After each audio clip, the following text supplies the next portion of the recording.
नमस्कार। मैं सुनीता कथा मंथन में आप सबका स्वागत करती हूँ। कथा मंथन में आज सुनिए शरत चंद्र चट्टोपाध्याय जी की कहानी हरि लक्ष्मी। शरत चंद्र जी की अन्य कहानियाँ तथा उपन्यास आपको हमारे प्लेलिस्ट से मिल जाएंगे। आइधर या तो आप हमारे प्लेलिस्ट बटन पे जाकर के चेक कर सकते हैं, नहीं तो मैं आपको उसका लिंक डिस्क्रिप्शन बॉक्स में भी दे दूंगी। इसके अलावा एंड स्क्रीन पर भी मिल जाएगा। हमारे अन्य कहानी लेखकों की कहानियाँ और उपन्यासों का लिंक भी आपको वहाँ से प्राप्त हो जाएगा। आप जाकर के अपने मनपसंद लेखकों की कहानियाँ और उपन्यास सुन सकते हैं। तो चलिए शुरू करते हैं कहानी हरि लक्ष्मी।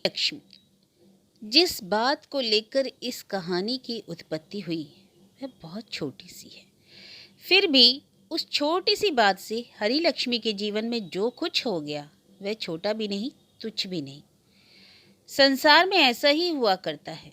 बेलपुर के दो शरीक यानी जमींदारों के साझीदार बेलपुर के दो शरीक शांत नदी किनारे जहाज के पास छोटी डोंगी की तरह परस्पर एक दूसरे के पास निरुपद्रव बंधे थे। अकस्मात ना मालूम कहाँ से एक तूफान उठ खड़ा हुआ। जहाज का रस्सा कटा और लंगर टूटकर अलग हो गया। साथ ही एक क्षण में यह छोटी सी डोंगी ना जाने कैसे नेस्तनाबूद हो गई। कुछ पता ही ढूंढे ना मिला। बेलपुर का ताल्लुका कोई बड़ा नहीं। उठते बैठते रेयतों को मार पीट कर साल में 12,000 से भी ज़्यादा वसूली नहीं होती। इसलिए 15.5 आने के हिस्सेदार शिवचरण के सामने 2 पैसे के हिस्सेदार विपिन बिहारी की तुलना अगर जहाज के साथ छोटी डोंगी से की है तो इसमें शायद कोई अतिशयोक्ति न होगी। दूर का नाता होने पर भी है दोनों जाति भाई, और 6-7 पीढ़ी पहले दोनों एक ही मकान में रहते थे। किंतु आज एक का तिमंजिला मकान गांव के सिर पर खड़ा है और दूसरे का जीर्ण मटियाला घर दिन पर दिन जमीन पर बिछ जाने की तरफ बढ़ता चला जा रहा है। फिर भी इसी तरह दिन कट रहे थे और बाकी के दिन भी विपिन के इसी तरह सुख दुख में चुपचाप कट सकते थे। परंतु जिस बादल के टुकड़े से असमय में तूफान उठ खड़ा हुआ और सब उलट पुलट गया वह इस प्रकार से है। 15.5 आने के हिस्सेदार शिवचरण की पत्नी की सहसा मृत्यु हो जाने पर उनके मित्रों ने कहा, 40-41 क्या कोई उम्र में उम्र है, तुम दूसरा ब्याह करो। शत्रु पक्ष के लोग सुनकर हंसने लगे। बोले, 40 ही तो शिवचरण को 40 पार पहले ही पार हो चुकी है।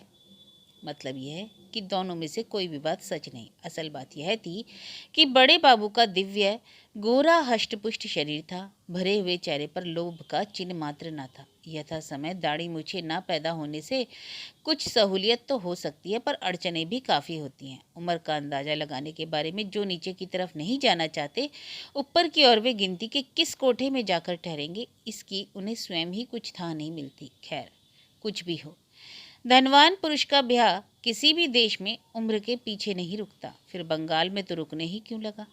करीब 1.5 महीना तो शोक ताप और नहीं नहीं करते करते बीत गया। उसके बाद शिवचरण हरि लक्ष्मी को ब्याह कर अपने घर ले आए। कारण शत्रु पक्ष के लोग चाहे कुछ भी क्यों ना कहते रहें, यह बात माननी ही पड़ेगी कि प्रजापति सचमुच ही उन पर अत्यंत प्रसन्न थे।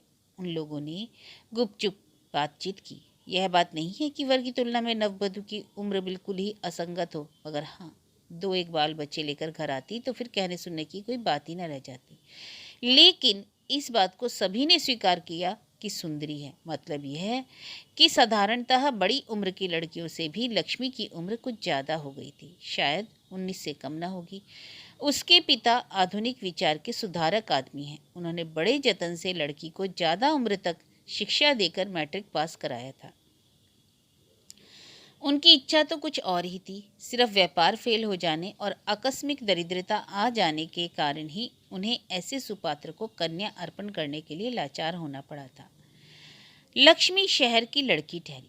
पति को उसने 2 ही 4 दिन में पहचान लिया। उसके लिए मुश्किल यह हुई कि आत्मीय स्वजन मिश्रित अनेक परिजनों से घिरे हुए इस बड़े घर में वह जी खोलकर किसी से हिल मिल न सके। उधर शिवचरण के प्रेम का तो कोई अंत ही ना था। सिर्फ वृद्ध की तरुणी भार्या होने के कारण ही नहीं, उसे मानो एक बारगी ही अमूल्य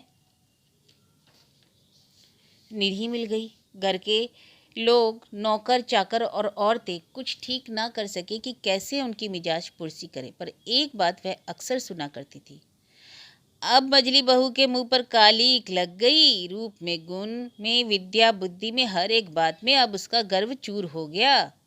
मगर इतना इतना करने पर भी कुछ ना हो सका। 2 महीने के अंदर लक्ष्मी बीमार पड़ गई। इस बीमारी की हालत में ही एक दिन मजली बहू के साथ उसकी भेंट हुई। मजली बहू से मतलब है विपिन की स्त्री से। बड़े घर की नई बहू के बुखार की खबर सुनकर वह देखने आई थी। उम्र में वह शायद 2-3 साल बड़ी ही होगी। इस बात को मन ही मन लक्ष्मी ने भी स्वीकार किया कि वह सुंदरी है, परंतु इस उम्र में भी उसके सारे शरीर पर दरिद्रता की भीषण मार के चिन्ह स्पष्ट दिखाई दे रहे थे। साथ में 6-7 साल का लड़का था, वह भी दुबला पतला। लक्ष्मी आदर के साथ अपने बिछौने पर एक तरफ बैठने के लिए स्थान कर कुछ देर तक चुपचाप उसकी ओर देखती रही। हाथ में 2-2 चूड़ियों के सिवा सारे अंग पर कोई और गहना नहीं। पहनावे में अधमैली लाल किनारी की धोती है, शायद वह उसके पति की होगी। गांव की प्रथा के अनुसार लड़का दिगंबर नहीं था, उसकी भी कमर में एक रंगी हुई छोटी धोती थी। लक्ष्मी ने मजली बहू का हाथ धीरे से अपनी तरफ खींचते हुए कहा, सौभाग्य से बुखार आ गया, तभी तो आपसे मुलाकात हो सकी। मगर रिश्ते में जेठानी होती हूँ मजली बहू। सुना है कि मजली देवर जी इनसे बहुत छोटे हैं। मजली बहू ने साहस्य मुख से कहा, रिश्ते में छोटी होने पर क्या आप कहा जाता है? लक्ष्मी ने कहा, बस बस पहले दिन जो कह दिया सो कह दिया, नहीं तो आप कहने वाली मैं नहीं हूँ। मगर तुम भी मुझे जीजी नहीं कह सकती, यह मुझसे बर्दाश्त ना होगा। मेरा नाम लक्ष्मी है। मजली बहू ने कहा, नाम बताने की जरूरत नहीं जीजी, आपको देखते ही मालूम हो जाता है। और मेरा नाम ना मालूम किसने मजाक में रख दिया था? कमला, कहकर वह कौतूहल के साथ जरा हंस दी। हरी लक्ष्मी के जी में आया था कि वह भी प्रतिवाद स्वरूप कहे कि तुम्हारी तरफ देखने से जो तुम्हारा नाम मालूम हो जाता है, परंतु वह इस डर से कहना सीखी कि ऐसा कहना नकल की तरह सुनाई देगा। बोली, हम दोनों के एक ही माने हैं, लेकिन मजली बहू, मैं तुमसे तुम कह सकी, पर तुमसे तो तुम कहते नहीं बना। मजली बहू ने हंसते हुए जवाब दिया, चट से निकलता नहीं मुँह से जीजी, एक उम्र के सिवा आप सभी बातों में मुझसे बड़ी हैं। अभी 2-4 दिन जाने दो, जरूरत पड़ने पर बदलने में कितनी देर लगती है। हरी लक्ष्मी के मुंह पर सहसा इसका प्रत्युत्तर तो नहीं आया, पर वह मन ही मन समझ गई कि यह औरत पहले दिन के परिचय को अधिक घनिष्ठ नहीं करना चाहती। मगर उसके कुछ कहने के पहले ही मजली बहू उठने की तैयारी करके बोली, लो तो अब उठती हूँ जीजी, कल फिर। हरी लक्ष्मी आश्चर्यचकित होकर बोली, अभी से चली जाओगी कैसे? जरा बैठो ना। मजली बहू ने कहा, आप हुक्म करेंगी तो बैठना पड़ेगा, पर आज जाने दीजिए जीजी, उनके आने का समय हो गया है। इतना कहकर वह उठकर खड़ी हो गई और लड़के का हाथ पकड़कर जाने के पहले हंसती हुई बोली, चलती हूँ जीजी, कल जरा सिरदौसी चली आऊँगी। क्यों? यह कहकर वह धीमे से बाहर निकल गई। विपिन की स्त्री के चले जाने पर हरी लक्ष्मी उस तरफ देखती हुई चुपचाप पड़ी रही। अब बुखार नहीं था, पर उसकी ग्लानि बनी हुई थी। फिर भी कुछ देर के लिए वह सब कुछ भूल गई। अब तक गांव भर की इतनी बहू बेटियां आईं जिनका शुमार नहीं, परंतु बगल वाले गरीब घर की इस बहू के साथ उनकी कोई तुलना नहीं हो सकती। वे अपने आप आई और उठना ही नहीं चाहती थी, और बैठने के लिए कहा गया तो फिर कहना ही क्या। उनमें कितनी प्रगल्भता ही, कितनी वाचलता थी। मनोरंजन करने के लिए कितना लज्जाजनक प्रयास था उनका। बोझ से दबा हुआ उनका मन बीच बीच में विद्रोही हो उठता। परंतु उन्हीं में से अकस्मात यह कौन आकर उसकी रोगशैया के पास कुछ क्षणों के लिए अपना ऐसा परिचय दे गई। उसके मायके की बात पूछने का समय नहीं मिला, परंतु बिना पूछे ही लक्ष्मी ने जाने कैसे समझ गई कि उसकी तरफ वह कलकत्ते की लड़की हरगिज नहीं। इसके लिए विपिन की स्त्री की प्रसिद्धि है कि गांव की रहने वाली होने पर भी वह पढ़ी लिखी है। लक्ष्मी ने सोचा, मुमकिन है कि मजली बहू स्वर के साथ रामायण महाभारत पढ़ सकती हो, पर इससे ज़्यादा तो और कुछ नहीं। जिस पिता ने विपिन जैसे दीन दुखी के साथ अपनी लड़की सौंपी है, उसके लिए कोई घर पर मास्टर रखकर स्कूल में पढ़ाकर पास करके कन्यादान तो किया नहीं होगा। उज्जवल श्याम वर्ण है, पर गोरा तो नहीं कहा जा सकता। रूप की बात छोड़ दो, शिक्षा, संस्कार, अवस्था, किसी भी बात में तो विपिन की स्त्री उसके सामने टिक नहीं सकती। परंतु एक बात में लक्ष्मी ने अपने को मानो उससे छोटा समझा, वह था उसका कंठ स्वर। मानो मानो वह संगीत हो, और बात करने का ढंग तो मानो बिल्कुल मधु से भरा हुआ था, जरा भी जड़ता नहीं। इतनी सहज सरल बातचीत थी उसकी। बातें मानो वह अपने घर में कंठस्थ कर लाई हो। परंतु सबसे ज्यादा जिस चीज ने उसे बांध डाला था वह थी उसकी दूरी।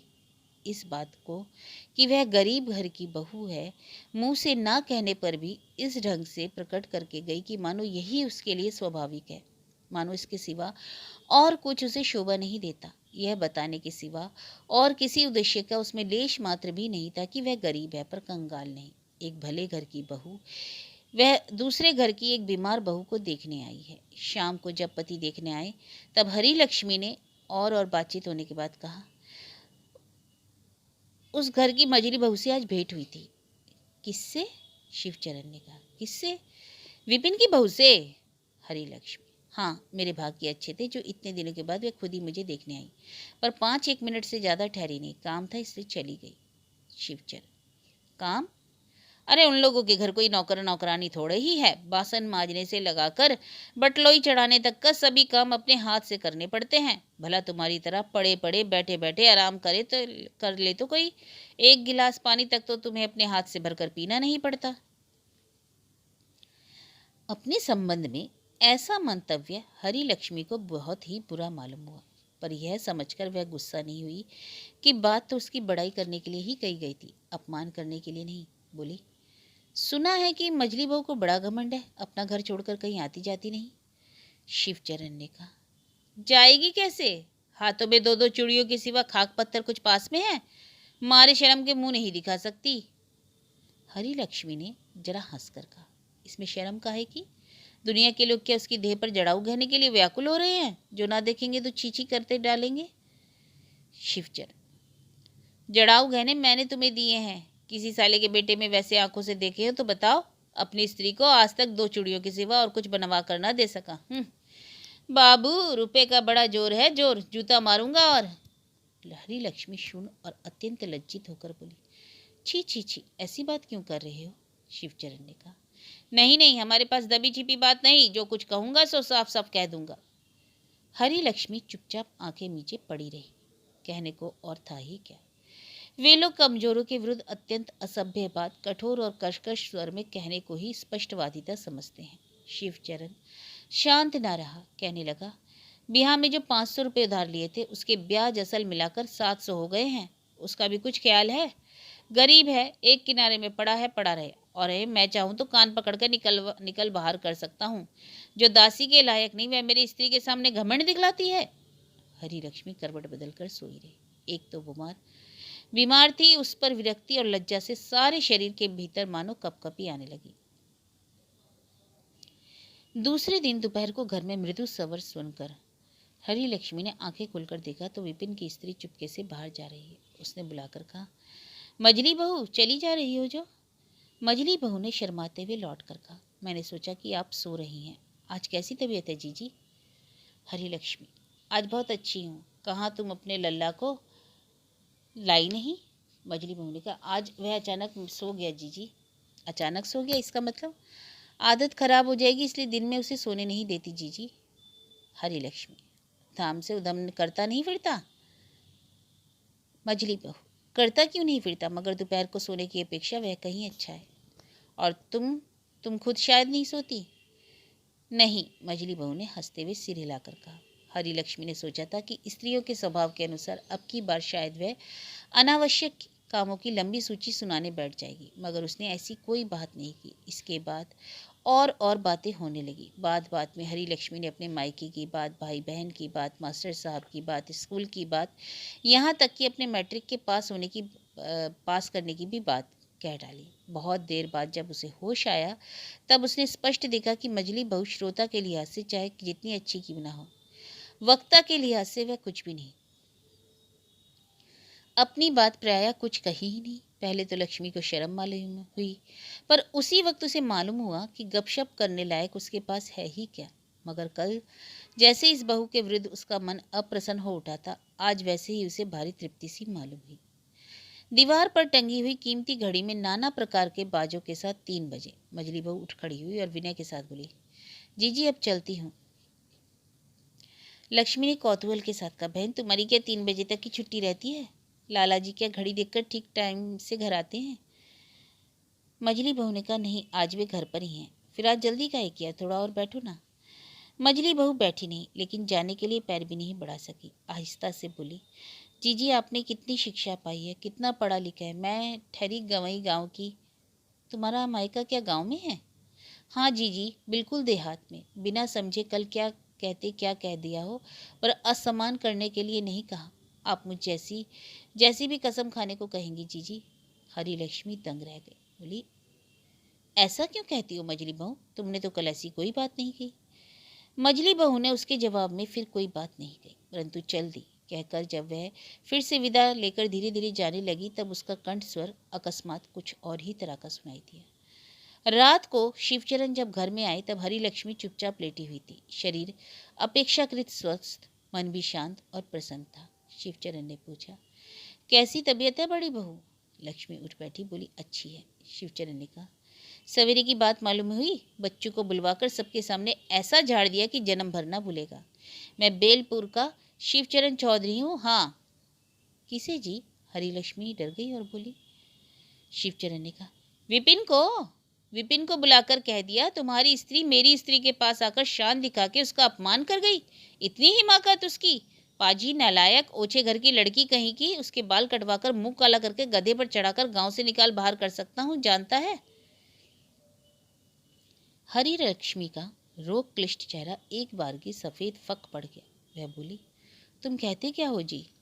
शिवचरण अपनी छाती ठोकर गर्व के साथ कहने लगा, इस गांव में जज समझो, मजिस्ट्रेट समझो और दरोगा या पुलिस, सब कुछ यही बनता है मारने की लकड़ी जिलाने की, सब मेरी मुट्ठी में है। तुम कहो तो कल ही अगर विपिन की बहू आकर तुम्हारे पैर न दबाए तो मैं लाटू चौधरी की पैदाइश नहीं।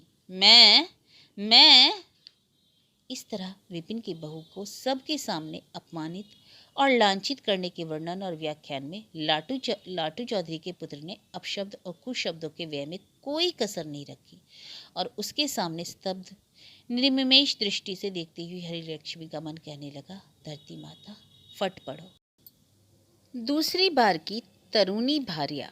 शरीर की रक्षा के लिए शिवचरण सिर्फ एक अपनी देह के सिवा और सब कुछ तो दे सकता था। हरी लक्ष्मी वह देह बेलपुर में ना संभाल सकी। डॉक्टरों ने यह सलाह दी कि हवा पानी बदलना चाहिए। शिवचरण ने अपने 15.5 आने की हैसियत के अनुसार बड़े ठाट बाट से हवा बदलने जाने की तैयारियां शुरू कर दी। यात्रा के शुभ मुहूर्त के दिन गांव के लोग टूट पड़े। सिर्फ आया नहीं तो एक विपिन और उसकी स्त्री। बाहर शिवचरण ना कहने लायक बातें कहने लगा और भीतर बड़ी बुआ ने उग्र रूप धारण कर लिया। बाहर भी स्थाई में स्वर मिलाने वालों की कमी ना रही और भीतर भी उसी तरह बुआ के चीत्कार को बढ़ाने वाली स्त्रियां काफी जुट गई। सिर्फ कुछ नहीं बोली तो वह थी एक हरी लक्ष्मी। मजली बहू के प्रति उसके शोभ और अभिमान की मात्रा किसी से भी कम ना थी और मन ही मन कहने लगी, मेरे बरबर पति ने कितना भी अन्याय क्यों न किया हो, मैंने खुद तो कुछ नहीं कहा, परंतु घर की और बाहर की औरतें जो कुछ आज चिल्ला रही थीं, उनके साथ किसी तरह स्वर से स्वर मिलाने में उसे घृणा मालूम होने लगी। जाते समय पालकी का दरवाजा हटा के लक्ष्मी ने उत्सुक दृष्टि से विपिन के टूटे फूटे घर की खिड़की की ओर देखा, परंतु किसी की छाया तक उसे दिखाई न दी। काशी में मकान ठीक कर लिया गया था। वहां की आबहवा के गुण से लक्ष्मी के नष्ट स्वास्थ्य की पुनः प्राप्ति में देर न हुई। 4 महीने बाद जब वह लौटकर आई, तब उसके शरीर की कांति देखकर स्त्रियों की गुप्त ईर्ष्या का ठिकाना न रहा। हेमंत ऋतु आ रही है। दोपहर को मजली बहू बैठी अपने चीर रुग्ण पति के साथ एक ऊनी गुलबंद बुन रही थी। पास ही लड़का बैठा खेल रहा था। वह देखकर चिल्ला उठा, माँ माँ, ताई जी आई। माँ ने हाथ का काम जहाँ का तहाँ छोड़कर चटपट उठकर नमस्कार किया और बैठने के लिए आसन बिछा दिया। फिर खिले हुए चेहरे से कहा, तबीयत ठीक हो गई जीजी? लक्ष्मी, हाँ हाँ हो गई, मगर ठीक नहीं भी हो सकती थी। ऐसा भी तो हो सकता था कि फिर लौट कर ही ना आती। फिर भी जाते समय तुमने जरा भी खोज खबर नहीं ली। रास्ते भर तुम्हारी खिड़की की तरफ देखती हुई गई, जरा एक बार छाया तक ना दिखाई दी। मरीज बहन चली जा रही है, जरा मोह भी ना हुआ मजली बहू? ऐसी पत्थर की बनी हो तुम। मझली बहू की आंखें डबडबा आईं, पर मुंह से कोई उत्तर ना निकला। लक्ष्मी ने कहा, मुझसे और चाहे जो कुछ भी दोष हो मझली बहू, मेरा मन तुम्हारी तरह कठोर नहीं है। भगवान ना करे, मगर ऐसे मौके पर मैं तुम्हें बिना देखे ना रह सकती थी। मझली बहू ने इस आरोप का भी कुछ जवाब नहीं दिया। वह चुपचाप खड़ी रही। लक्ष्मी इसके पहले यहाँ और कभी नहीं आई। पहले पहल आज ही उसने इस घर में पैर रखा था। वह इधर उधर फिरकर सब कोठरियां देखने लगी। 100 साल का पुराना टूटा फूटा मकान है। उसमें सिर्फ 3 कोठरियां किसी कदर रहने लायक हैं। दरिद्रता का आवास है। असबाब तो नहीं के बराबर है। दीवारों का चूना झड़ता जा रहा है। मरम्मत कराने की ताकत नहीं, फिर भी अनावश्यक गंदापन कहीं जरा देखने को भी नहीं। छोटे छोटे बिछौने हैं, पर साफ सुथरे। 2-4 देवी देवताओं के चित्र टंगे हैं, और है मजली बहू के अपने हाथ की शिल्प कला के कुछ नमूने।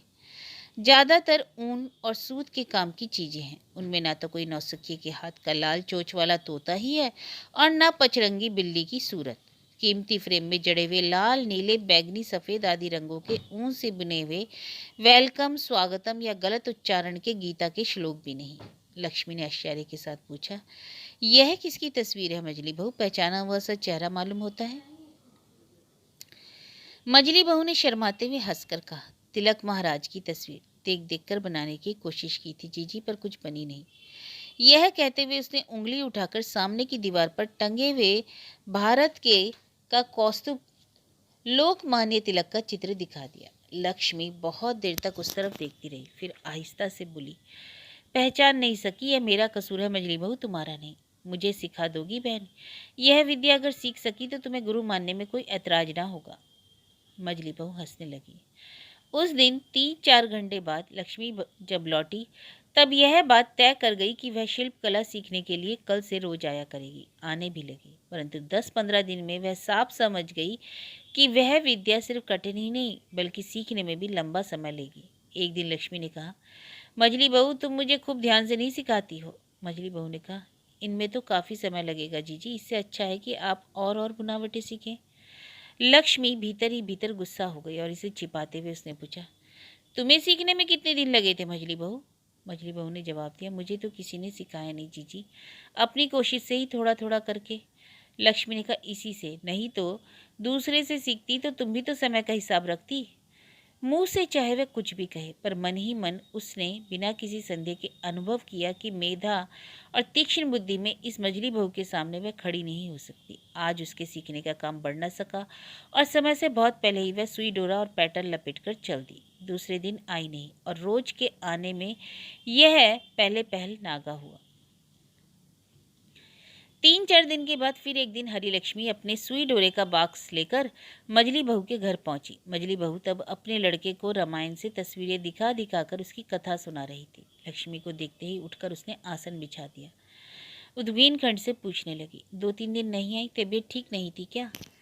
लक्ष्मी ने गंभीर होकर कहा, नहीं, ऐसे ही 5-6 दिन नहीं आ सकी। मजली बहू ने आश्चर्य प्रकट करते हुए कहा, 5-6 दिन नहीं आई? शायद इतने दिन हो गए होंगे, पर आज 2 घंटे ज़्यादा रखकर नागों की कसर निकाल देना चाहती हूँ।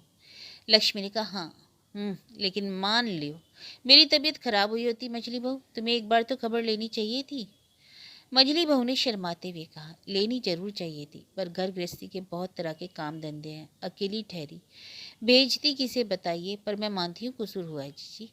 लक्ष्मी मन ही मन खुश हुई। पिछले कई दिन वह अत्यंत अभिमान के कारण ही नहीं आई थी, और साथ ही जाऊंगी जाऊंगी करके ही उसने दिन काटे हैं। इस मजली बहू के सिवा सिर्फ घर ही में नहीं, बल्कि गांव भर में भी ऐसी कोई नहीं जिससे जी खोलकर वह हिल मिल सके। लड़का अपने मन से तस्वीरें देख रहा था। हरिलक्ष्मी ने उसे बुलाकर कहा, निखिल, यहाँ मेरे पास आना बेटा। उसके पास आने पर लक्ष्मी ने अपना बॉक्स खोलकर एक पतली सोने की जंजीर निकालकर उसके गले में पहना दी और कहा, जाओ खेलो जाकर। माँ का चेहरा गंभीर हो गया। उसने पूछा, आपने जंजीर क्या उसे दे दी? लक्ष्मी ने खिले हुए चेहरे से जवाब दिया, और नहीं तो। मजली बहू ने कहा, आपके देने से ही वह ले लेगा? लक्ष्मी शर्मिंदा उठी, बोली, ताई क्या एक जंजीर भी नहीं दे सकती क्या? मजली बहू, सो मैं नहीं जानती जीजी, पर इतना जरूर जानती हूँ कि माँ होकर मैं उसे लेने नहीं दे सकती। निखिल, उसे उतार कर अपनी ताई जी को दे दो। जीजी, हम लोग गरीब हैं पर भिखारी नहीं। यह बात नहीं कि कोई एक कीमती चीज अचानक मिले तो दोनों हाथ पसार कर लेने दौड़े। लक्ष्मी दंग होकर बैठी रही। आज भी उसका मन कहने लगा, पृथ्वी फट पड़ो। जाते समय उसने कहा, लेकिन यह बात तुम्हारे जेठ जी के कानों तक पहुंचेगी मजली बहू। मजली बहू ने कहा, उनकी बहुत सी बातें मेरे कानों तक आती हैं, मेरी बातें उनके कानों तक पहुंच जाएंगी तो कान अपवित्र नहीं हो जाएंगे। लक्ष्मी ने कहा, अच्छी बात है, आज माँ देखने से ही मालूम हो जाएगा। फिर जरा ठहर कर बोली, खामखा अपमानित करने की जरूरत नहीं थी मजली बहू, मैं भी सजा देना जानती हूँ। मजली बहू ने कहा, यह आपकी नाराजगी की बात है, नहीं तो मैंने आपका अपमान नहीं किया है, बल्कि सिर्फ आपको अपने पति का अपमान करने नहीं दिया। इतना समझने की शिक्षा तो आपको मिली है। लक्ष्मी ने कहा, सो मिली है, नहीं मिली तो सिर्फ तुम जैसी गंवई गांव की औरतों से झगड़ने की शिक्षा। मजली बहू ने इस कटुक्ति का जवाब नहीं दिया, चुप बनी रही। लक्ष्मी चलने की तैयारी करके बोली, इस जंजीर की कीमत चाहे कुछ भी हो, मैंने लड़के को प्यार से ही दी थी, तुम्हारे पति के कष्ट दूर करने के ख्याल से कतई नहीं। मजली बहू, तुमने बस इतना ही सीख रखा है कि बड़े आदमी मात्र ही गरीबों का अपमान करते फिरते हैं, वे प्यार भी तो कर सकते हैं, यह तुमने नहीं सीखा। सीखना जरूरी है, मगर फिर जाकर हाथ पैर छूती मत फिरना। इसके जवाब में मजली बहू ने सिर्फ जरा मुस्कुरा कर कहा, नहीं जीजी, इसकी चिंता तुम मत करो। बाढ़ के दबाव से मिट्टी का बांध टूटना शुरू होता है, तब उसकी मामूली सी शुरुआत देखकर कल्पना भी नहीं की जा सकती कि लगातार चलने वाली पानी की धारा इतने कम समय के अंदर ही उस टूटन को इतना भयंकर और ऐसा विशाल बना देगी। ठीक यही बात हरी लक्ष्मी के बारे में हुई। पति के पास जब उसने विपिन और उसकी स्त्री के विरुद्ध आरोप की बातें खत्म की, तब उसके परिणाम की कल्पना करके वह स्वयं ही डर गई। झूठ कहने का उसका स्वभाव नहीं, और कहना भी चाहे तो उसकी शिक्षा और मर्यादा उसके बाधक होती है, परंतु इस बात को वह खुद भी न समझ पाई कि दुर्निवार जल स्रोत की तरह जो बातें झोंक में उसके मुंह से जबरदस्ती निकल गई, इनमें से बहुत सी सच्ची नहीं थी। पर इस बात को समझना भी उसे बाकी न रहा कि उसकी गति को रोकना उसके बूते के बाहर की बात थी। सिर्फ एक विषय में वह ठीक इतना नहीं जानती थी, यानी अपने पति के स्वभाव से वह पूरी तरह परिचित नहीं थी। उसके पति का स्वभाव जैसा निष्ठुर था, वैसा ही प्रतिहिंसा परायण और उतना ही बर्बर। इस बात को मानो वह जानता ही नहीं कि किसी को कष्ट देने की सीमा कहाँ तक है। आज शिवचरण उछला कूदा नहीं, सब सुनकर सिर्फ इतना ही बोला, अच्छा 5-6 महीने बाद देखना, यही ठीक समझ लेना, दूसरा साल ना आने पाएगा। अपमान और लांछना की आग हरी लक्ष्मी के हृदय में जल रही थी। इस बात को वह वास्तव में चाहती थी कि विपिन की स्त्री को खूब अच्छी तरह सजा मिले, परंतु शिवचरण के बाहर चले जाने पर उसके मुंह की इस मामूली सी बात को मनी मन दोहराने से हरी लक्ष्मी के मन में शांति नहीं मिली। उसे ऐसा मालूम होने लगा जैसे कहीं कुछ भारी ही खराबी हो गई है। कुछ दिन बाद किसी बातचीत के सिलसिले में हरी लक्ष्मी ने पति से मुस्कुराते हुए पूछा, उन लोगों के बारे में कुछ किया कराया क्या? किन लोगों के बारे में? अरे विपिन लाला जी के बारे में। शिवचरण ने निष्प्रह भाव से कहा, क्या करता और कर भी क्या सकता हूँ, मैं मामूली आदमी जो ठहरा। इसके माने? हरी लक्ष्मी ने उद्विग्न होकर पूछा। शिवचरण ने कहा, मजली बहू कहा करती है ना कि राज्य तो जेठ जी का नहीं है, अंग्रेज सरकार का है। हरी लक्ष्मी, ऐसा कहा क्या? लेकिन अच्छा क्या? स्त्री ने जरा संदेह प्रकट करते हुए कहा, लेकिन मजली बहू तो ठीक इस तरह की बात कभी नहीं कहती, बहुत चालाक है क्या?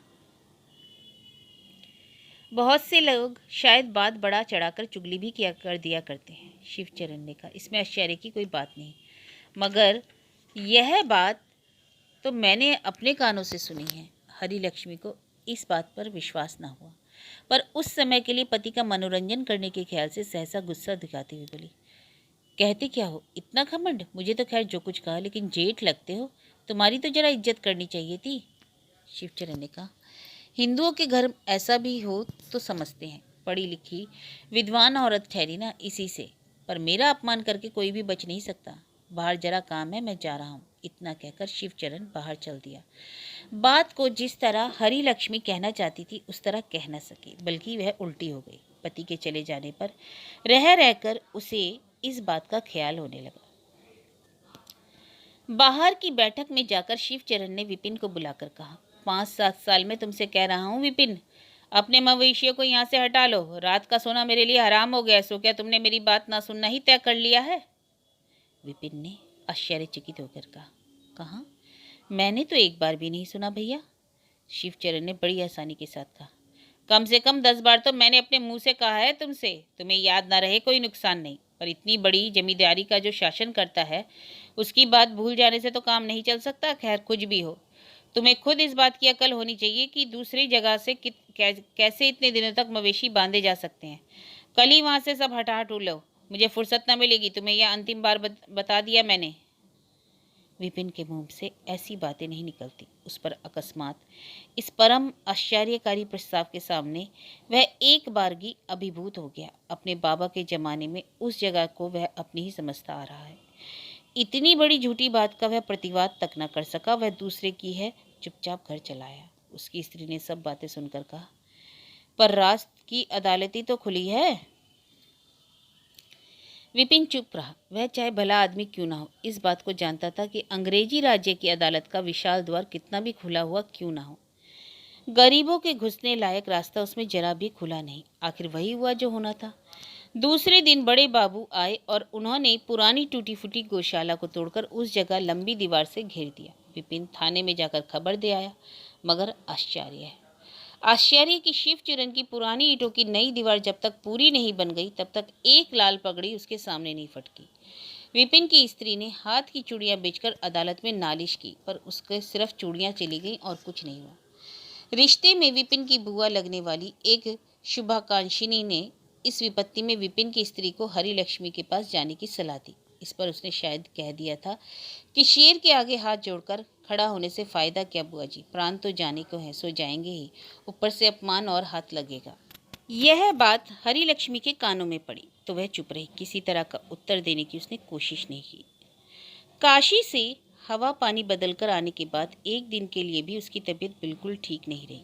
यह घटना के महीने भर बाद उसे फिर बुखार आने लगा। कुछ दिन तक गांव में ही इलाज होता रहा, मगर कोई फायदा नहीं हुआ। तब डॉक्टर की सलाह से उसे फिर बाहर जाने के लिए तैयारियां करनी पड़ी। अनेक प्रकार के कामकाजों के मारे अब की शिवचरण का जाना ना हो सका। वह गांव में ही रहा। जाते समय लक्ष्मी अपने पति से एक बात कहने के लिए भीतर ही भीतर फड़फड़ाती रही, पर किसी तरह मुंह खोलकर उस आदमी के सामने बात कह न सकी। उसे बार बार ऐसा मालूम होने लगा कि इनसे अनुरोध करना व्यर्थ है। इसके माने ये नहीं समझ सकते। हरी लक्ष्मी के रोगग्रस्त शरीर को पूर्णतया निरोग होने में अब की कुछ लंबा समय लगा। करीब 1 साल बाद वह बेलपुर वापस आई। वह सिर्फ जमींदार की लाडली स्त्री तो नहीं थी, इतने बड़े घर की मालकिन भी तो है। इसलिए मोहल्ले की औरतों के झुंड उसे देखने आए। जो संबंध में बड़ी थी उन लोगों ने आशीर्वाद दिया, और जो छोटी थी उन्होंने पाँव छुए। आई नहीं तो सिर्फ और सिर्फ विपिन की स्त्री। इस बात को हरी लक्ष्मी जानती थी कि वह नहीं आएगी। इस 1 साल के अंदर विपिन के घर के लोग किस तरह रहे, फौजदारी और दीवानी मामले जो उनके विरुद्ध चल रहे थे उनका क्या नतीजा हुआ, इनसे कोई भी खबर उसने किसी से जानने की कोशिश नहीं की।